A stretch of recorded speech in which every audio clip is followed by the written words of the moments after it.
voilà, la fin du clan Bongo, c'est aussi la fortune qui s'est amassée. Vous allez nous parler de sommes astronomiques. Que vont devenir ces biens mal acquis?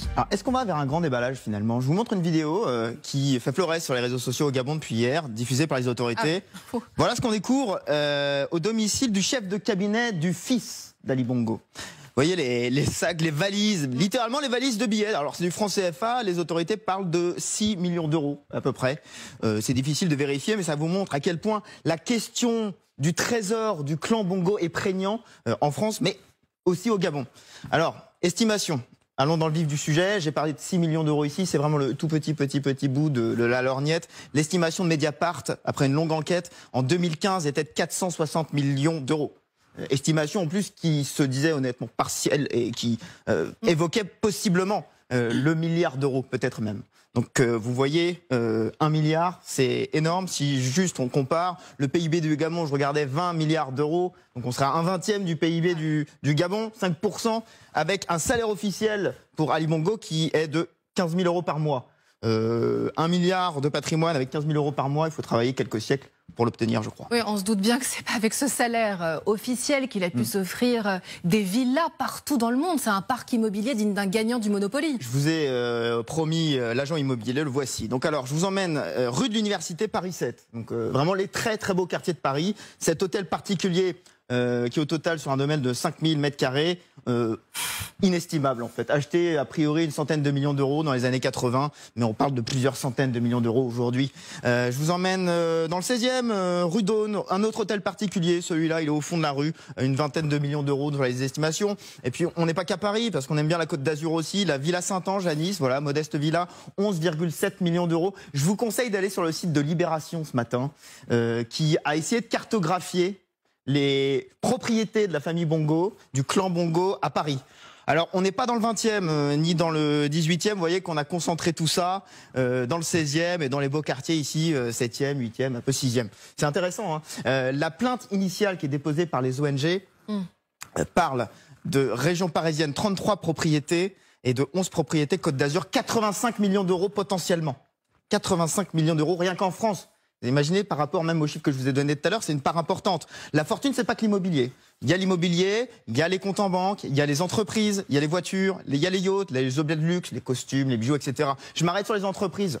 Une société qui a arrêté notamment les enquêteurs de Mediapart et les médias gabonais. Delta Synergie, détenue par différents membres de la famille Bongo, qui a des parts dans le secteur industriel gabonais, les mines, le pétrole, le secteur agroalimentaire, le secteur des services. Donc là aussi, c'est un élément de patrimoine et un élément de revenu en même temps. Je m'arrête aussi quand même sur les voitures.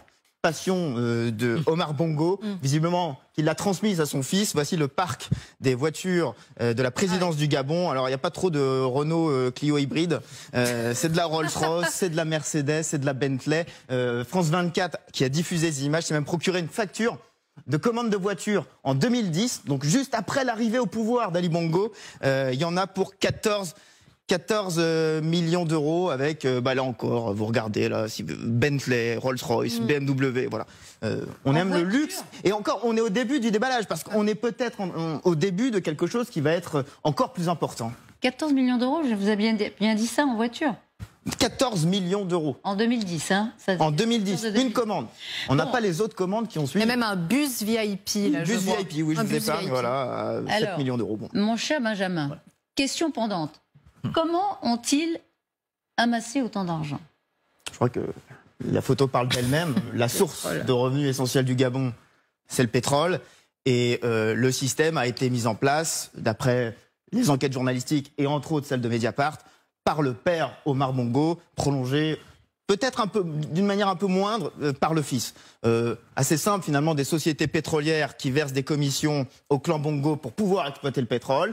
Cet argent qui est ensuite, et là c'est l'enquête française qui le révèle, envoyé vers des sociétés écrans, SCI Emeraude, SCI de la Baume, et ensuite ces sociétés écrans qui investissent dans l'immobilier que je viens de vous montrer. Voilà, assez basique, assez classique, j'ai envie de dire, avec un système français qui a mis un peu de temps à réagir, puisque la première plainte, 2007, Transparency International, l'enquête 2009, elle débute réellement en 2009, fin de l'instruction 2017, et on a eu des premières mises en examen dans le clan Bongo en 2022, pour être précis, 4 enfants d'Omar Bongo en avril, puis 5 autres enfants d'Omar Bongo en juillet. Évidemment, Ali Bongo, protégé par l'immunité.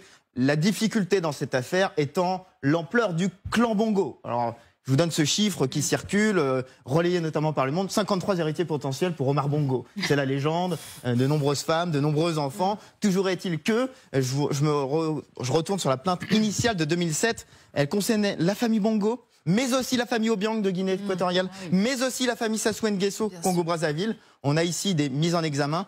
On a une condamnation du fils Obiang en 2021, mais c'est la seule condamnation. Pour l'instant, on en est qu'au stade ici, au mieux, des mises en examen. Oui, le Gabon n'a pas le monopole des biens mal acquis. Absolument.